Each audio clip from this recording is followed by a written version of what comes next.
Yep, what is going on, guys? It is Will back with another YouTube video. Like I said, we're doing this every day. Um, Today I figured, let's talk about Boeing a little bit. Because it is a stock that, in my personal opinion, I think is very oversold. And definitely has a lot of potential in the future, based on the pure fundamentals of this company. Um, Now, some people are pretty bearish on Boeing. Reason being is that they do have a lot of protests. They get into a lot of lawsuits. There's a lot of problems with their planes. Um, but a way I counter that, and I think it's arguably, yeah, obviously companies have faults, right? But this is a company that's signed to the government, that's signed to the military. They have contracts with the military. So it's a company that's never going to go away. They do have one competitor, I forgot the name of it, but these guys lead in commercial flights, right? And also the military as well, too. Therefore, I'm very bullish fundamental on this company. Now, obviously, the last quarterly ratings weren't that great. Speaking, a year or two ago, obviously during COVID, that's when that happened. And then we had the massive sell-off, right? And I think it's a great area to start buying. I started buying around this 150 area, and now it's pumped up a little bit to the 180s at the peak, which we are obviously getting a little bit of sell-off, but so far the position's up around 20%. And this is about, maybe 2-3 months of buying, so I can't be mad, right? I think that's a great return for 2 to 3 months of buying. Now, but I do see this company having a big uptrend later on in the next year or two.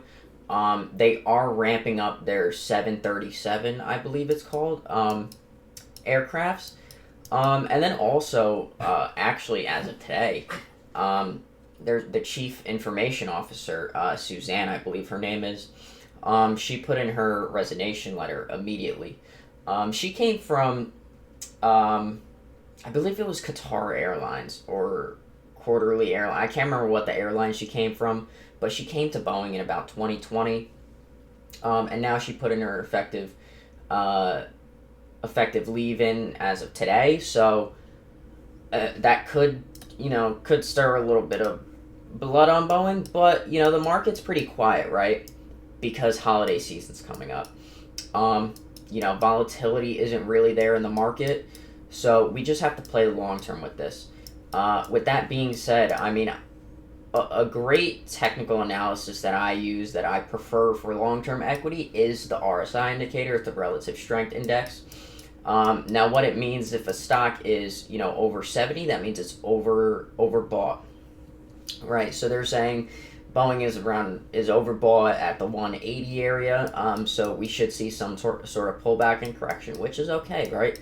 We're in this for mid long term, a couple years, so there's no problem with that. But as you can see here at this bottom level, I was buying this whole consolidation area. Anything in the 30s and below to me is kind of a buy, in my opinion. For other people, it might be different when they use this indicator, but I think overall this company has some great potential in the long term. As if let's just say you do want to get into this stock, let me just remove this indicator for a second. If you do want to get into this stock, I would look. I don't think 180. I don't think up here is a bad buy at all either. You're still gonna have some percentage gains. You might see a little bit of a loss percentage, but I think anywhere in this 164 area, anywhere right here, is a really good buying opportunity if it does come down this low. Me personally, anything under 155, just so my average cost stays around the 150, I will be purchasing. So if it does dip below 155, I will turn my dollar cost averaging back on. I keep my strategy pretty simple when I am investing in long term. I dollar cost average lightly. And then if I see some more selling pressure, I'm going to start heavily increasing my dollar cost average into specific zones that I think where it's going to be oversold. Now, Boeing is kind of talked about. It's their protest is over, so we're gonna we'll check on it, and in a couple weeks we'll come back to this stock. Um, Meanwhile, we're going to talk a little bit about day trading, right? Because I know some of you guys love to day trade. I do it myself. I'm still fairly new at it. Um, but one thing I could recommend for you guys is when you do start getting payouts, right? Don't start blowing all that money immediately. What you should be doing is reinvesting it, either right, reinvesting it either into a little bit more combines, maybe to get some more accounts, or a second thing you can do is invest in the stock market. Now, if you don't want to get specifically and dive into each individual stocks, right, what you can do is you can pick out certain sectors where you think it's going to perform better than the S&P 500. For example, something like XLK. So what is XLK? XLK is the big tech sector. Now, this has, right, a bunch of different stocks in here. I think it's about 12 different stocks in this. Right, you have your big ones like Nvidia. It's all big ones, right? Nvidia, maybe Apple. I'm not too sure what's actually involved in it, so we could actually take a look real quick. Right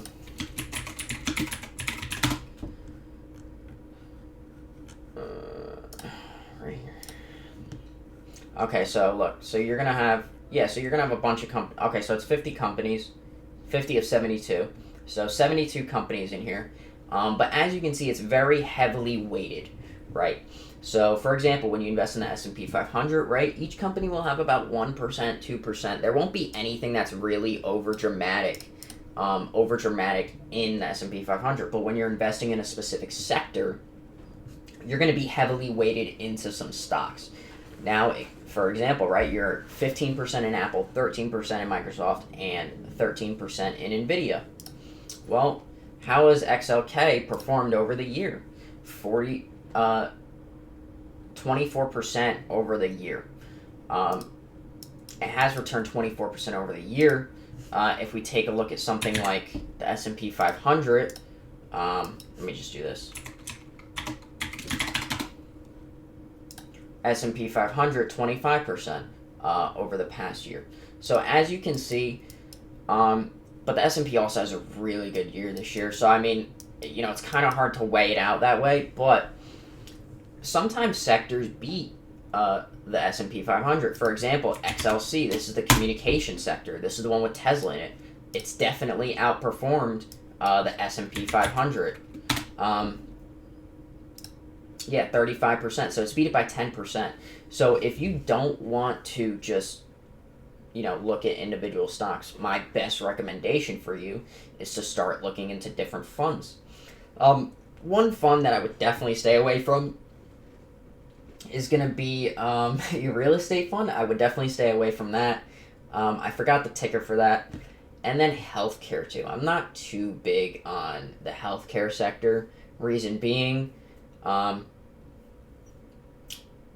healthcare, right, it does grow, but they do pay decent amount of dividends. So obviously, if you're not sitting on a lot of capital and you kind of want to build your portfolio quick, why would you be investing in dividends? Realistically, you should be investing in growth terms first, especially when you're younger, and then you're going to build a really big portfolio, and then you switch to dividends, right? And you start dividend investing maybe when you're in your 50s, because then you have such a big portfolio. Your dividends a month will alone pay for your mortgage, will alone pay for your car payment. If you have, right, if, let's just say, you grow your account to $500,000, right, which is fairly easy if you're 18 and you invest about, $20 a day. You should easily grow to $500K by your 50, easily. Even $10 a day, maybe you might be able to get it to $500,000. But you take the $500,000, let's just say you find a company that provides, I don't know, a 10% dividend, right? 10% dividend, right? You're going to times it by 0.010, right? They're going to pay you $5,000 a month, right, to hold their stock.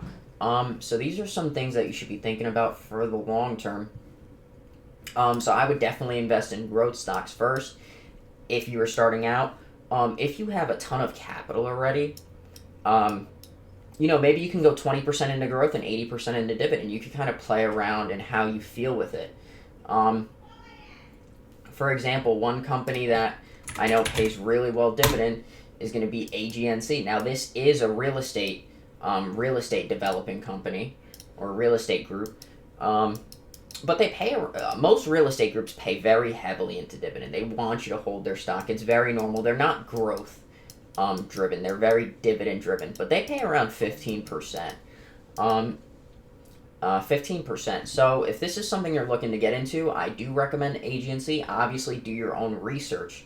But with that being said, that sums it up to if you want to actually go into growth stocks or dividend stocks. Because there obviously are two different ways of investing, especially for the long term. You have your growth and you have your dividend. Right now, I'm younger. I'm 26. So what do I want to do? I do have a decent amount of capital. But long term, I want to grow that money as fast as possible so then I could pay myself dividends every single month and just live off dividends. And guess what? You could take the USD dividends and go live in another country getting paid US dollars. So for example, let's say you retire at 50. You take your $5,000 a month on dividends. You go to Thailand. You move there. You know how much $5,000 a month in Thailand would pay you? An absurd amount. Like you could, it's like you could spend like probably $20 a day and have a great life. It's actually kind of insane. So you have to keep in mind our currency is so strong compared to these other currencies. Sometimes it's best, right? Especially if you're single, you don't really have a family or no kids or anything. Take your money, get out of the country, and enjoy your life. Why wouldn't you want to sit on the beach with a margarita and a pina colada every day, That's how I think about it. So that's definitely one thing that you should think about for the long term. With that being said, that's all I got for today. This week's going to be a little slow. I'm going to try to keep up, but there's not really much going on. But I'm going to try to keep my daily uploads up. We're going to, starting tomorrow, we're going to go over each of the sectors. It's going to be a 2-part video. So we're going to go over the different funds, right, that they have, like XLC, XLK. We're going to go over all those funds. It's going to be a 2-part video, and then I'm going to dive into which ones I personally like best for the long term, which ones I wouldn't really invest my money into. And it's just something you could take into consideration, right, because every day we're trying to learn something new. So with that being said, I hope you guys have a great rest of your Monday, and I will see you guys tomorrow. Later.